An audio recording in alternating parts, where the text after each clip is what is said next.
La España del año 39 es un país en ruinas, económica y humanamente destruido, moralmente quebrantado y desgarrado en lo más hondo de su ser. La pobreza, el hambre, las enfermedades y el miedo son la trágica compañía diaria de unos supervivientes que no tienen tiempo ni de llorar a sus muertos. Continuar viviendo, dolorosamente, es la larga y difícil tarea que tienen por delante. Todos están muertos. Muertos los que han muerto. Y muertos los que han quedado vivos, que viven como si los hubiesen matado.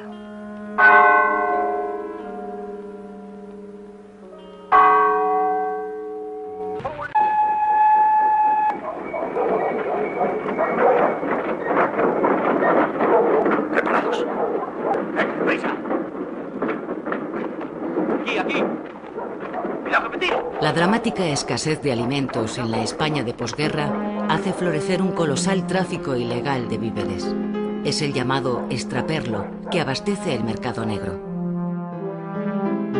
Nada más acabar la guerra, el Estado ha implantado el racionamiento para tratar de garantizar la pura supervivencia de la población. Pero los más pudientes acuden al mercado negro para completar esas cantidades mínimas de alimentos que se pueden obtener con la cartilla de racionamiento. La lucha contra el hambre y la miseria es el afán primordial de los españoles de los años 40. La pésima alimentación y las ínfimas condiciones de vida provocarán durante toda la década una gran mortandad a causa del tifus y la tuberculosis.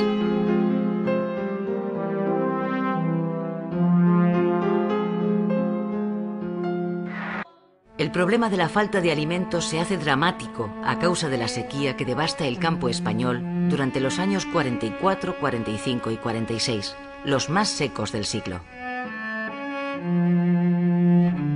La pertinaz sequía es la recurrente expresión que utiliza el régimen para justificar la escasez de pan. La falta de trigo en una situación de aislamiento internacional endurece el racionamiento. El extraperlo se generaliza y los precios se doblan en pocos meses, pero los salarios permanecen estables.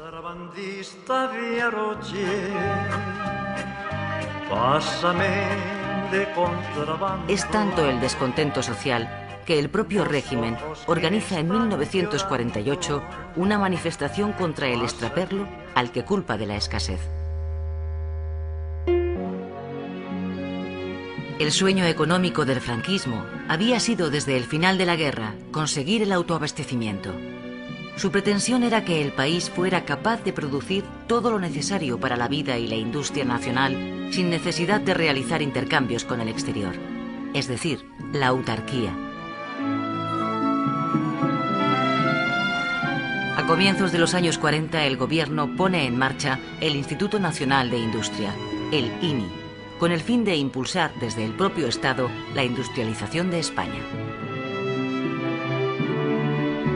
La producción de carbón, acero y la energía hidroeléctrica son las consideradas prioritarias para reconstruir el país. Pero el cierre de los mercados internacionales a causa del bloqueo produce la paralización de muchos proyectos industriales, puesto que no es posible importar la maquinaria pesada necesaria ni tampoco las materias primas de las que el país carece, como el petróleo. La escasez de gasolina obliga a los españoles a recurrir al ingenio. Este coche a pedales, llamado el autopedal, no necesita gasolina. Tampoco estos taxis, que funcionan con baterías recargables.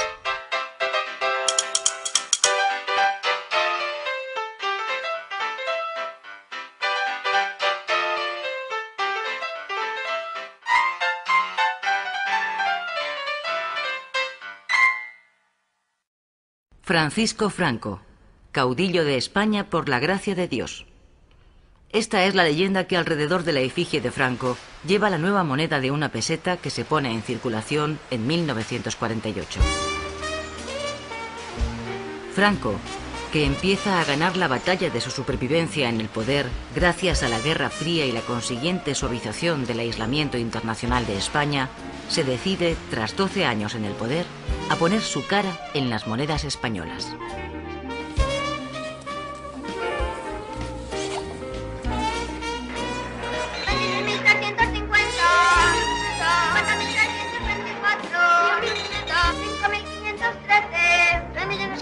Pesetas. 3.500.000 pesetas acaban de anunciar. La lotería de Navidad es la única vía que tienen los españoles para acceder al mundo de los sueños. Para casi todos, el sueño es el mismo, que les toque el gordo, para salir de pobres.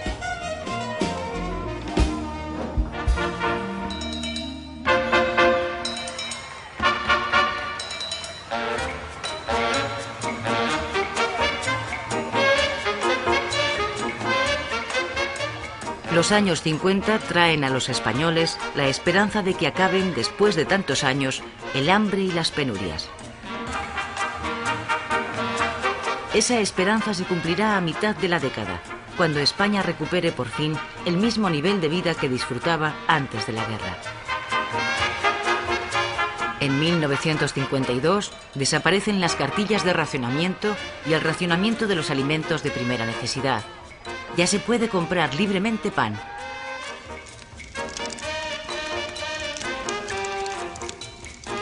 En la década de los 50 se inicia el éxodo del campo a la ciudad de los campesinos. En ese momento, casi la mitad de la población española vive del campo, pero las malas cosechas de los últimos años no dan para comer. Los jóvenes abandonan la tierra.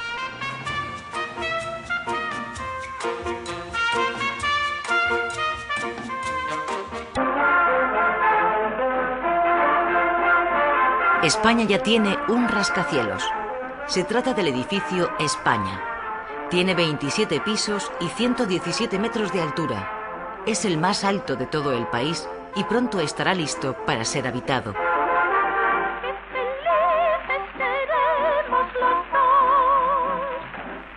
Pero la realidad del país en este aspecto es exactamente la contraria. El déficit de viviendas es elevadísimo. Faltan más de 1 millón de pisos. El problema se agrava con la llegada de campesinos a las ciudades. Encontrar casa es, para los españoles, el problema más acuciante del momento.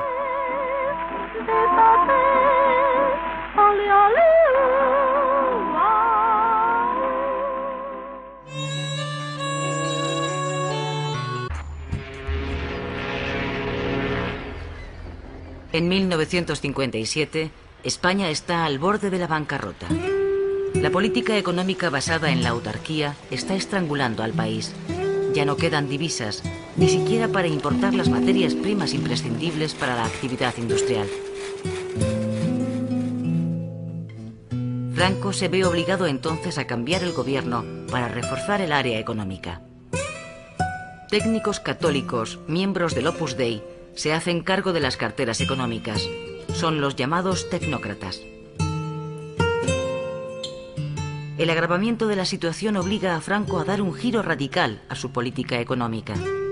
En 1959, y muy a su pesar, aprueba un plan de estabilización. A partir de entonces, la economía española se liberaliza. El mercado español se abre al exterior y se autoriza la entrada de inversión extranjera. La peseta sufre una de las mayores devaluaciones de su historia y pierde casi la mitad de su valor. Mi peseta, ¿qué le pasó a mi peseta? Que ahora vale 3 reales.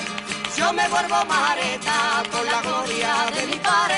Mi peseta, ¿qué le pasó a mi peseta?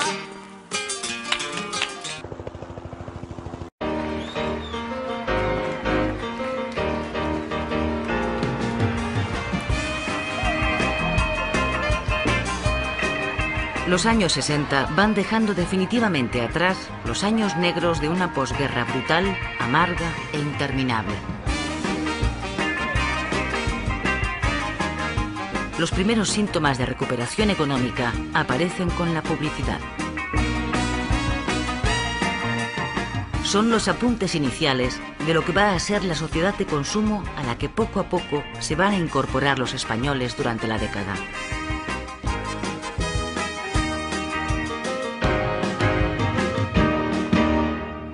Ya no queda nada. Echad una mirada por si se me ha escapado algo. La emigración masiva del campo hacia la ciudad se produce entonces. Más de 3 millones de personas abandonan sus tierras en esos años en busca de una vida algo mejor. ¿Quieres más agua? Dale agua. Corriente. Aquí le das al grifo y tú el agua que quieras.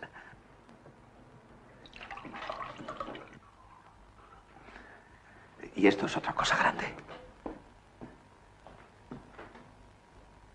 Va y viene. Va y viene. La llegada masiva de emigrantes a las ciudades industriales genera grandes bolsas de miseria en sus suburbios. Los barrios de chabola se multiplican.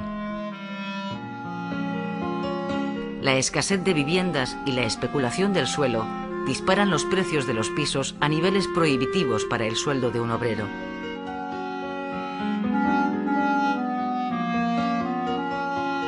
Las reformas en las empresas y los ajustes de plantilla incrementan el desempleo.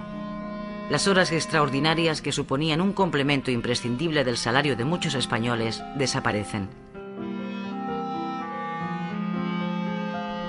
El aumento del número de parados fuerza al gobierno a implantar el subsidio de paro, que hasta entonces no existía.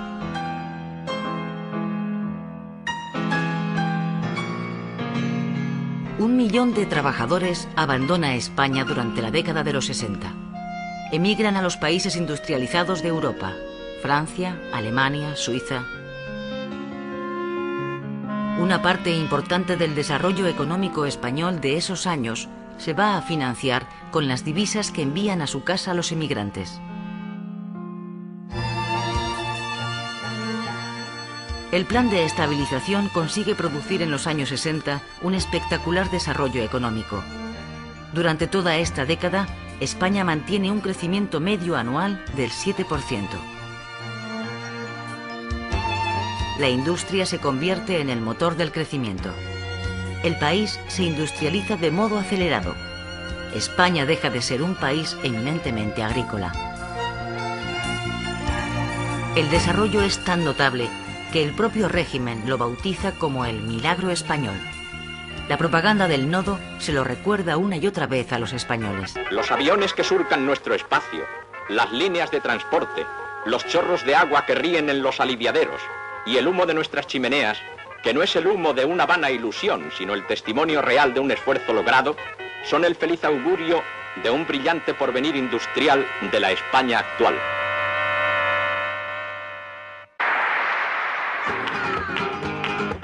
Españolea, españolea, es lo que hacen los turistas cuando vienen por acá. Los bajos precios que rigen en España atraen a millones de europeos que vienen en busca de sol y playas. Durante la década de los 60 el número de turistas se multiplica por 4. De 6 millones pasan a 24. El sector experimenta un auge espectacular. Las divisas que deja el turismo suponen un capítulo decisivo para la modernización del país y para su desarrollo económico. Además, la presencia masiva de extranjeros, gente con otro nivel de vida y con otros valores, ponen a los españoles frente a la realidad de formas de vida diferentes y distintos modos de comportamiento. No solo político, también social. La España puritana queda deslumbrada ante la evidencia de la libertad de costumbres que rige en la Europa democrática. En 1966 se cumplen 30 años del acceso del general Franco a la jefatura del Estado. El régimen fundado por él está viviendo, gracias al desarrollo económico, su mejor momento. Franco va a cumplir 74 años.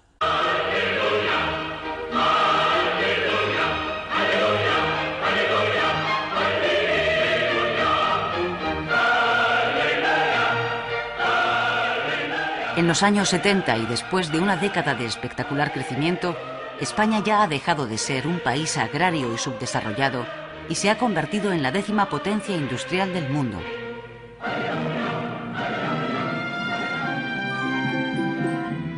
La renta per cápita de los españoles, que supera por entonces los $1000, produce como consecuencia la aparición de una sociedad urbana y moderna con un alto grado de consumo. El bienestar económico permite a las clases medias crecer y asentarse. Los españoles son progresivamente más libres en sus costumbres y más europeos en sus necesidades políticas.